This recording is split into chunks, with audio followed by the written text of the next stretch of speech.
আসসালামু আলাইকুম প্রিয় দেশবাসী।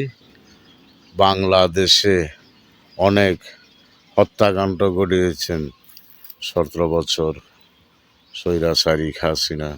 পিলখানায় হত্যা মামলা, হত্যায় 57 জন সেনা কর্মকর্তা হত্যা করা হয়েছে। সেখানে ওনাদেরকে হত্যা করে, ওনারা ছিল সত্যিকারী দেশপ্রেমিক, তাদেরকে হত্যা করে 17 বছর রাজত্ব চালিয়েছিলেন শেখ হাসিনা।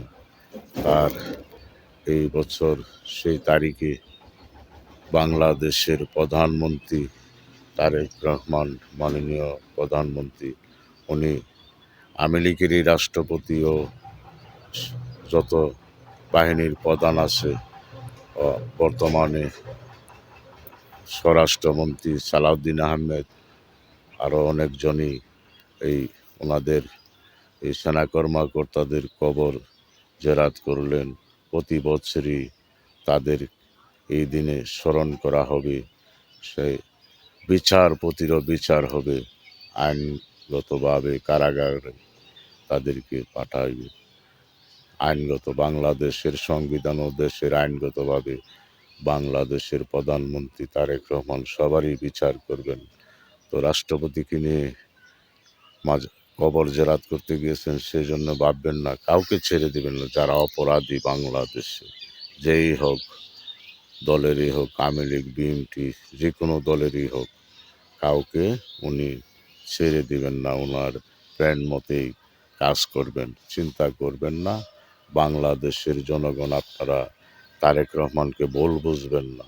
আমাদের প্রধানমন্ত্রীকে আপনারা কেউ লাগিয়ে দিবেন না, ওনার সাথে কেউ লাগ করে কথা বলবেন না। উনি ওনার প্ল্যান মতে কাজ করে যাবে বাংলাদেশের জনগণের কল্যাণের জন্য। যেখানে বাংলাদেশের জনগণের কল্যাণ হয়, সেই পদক্ষেপই নেবে বাংলাদেশ জাতীয়তাবাদী দল বিএনপির প্রধানমন্ত্রী। সারা বাংলাদেশের যত দলই আছে, সমস্ত মানুষের, মুসলিম, হিন্দু, বৌদ্ধ, খ্রিস্টান, সকল মানুষের প্রধানমন্ত্রী আমাদের সম্মানিত তারেক রহমান। সকলকে সম্মান দিবে, সম্মান দিয়ে কথা বলবেন।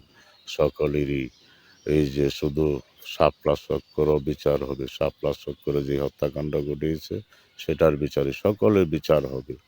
যত অপরাধ করেছে 17, 18, 19 বছরে সকলেরই বিচার হবে বাংলাদেশ।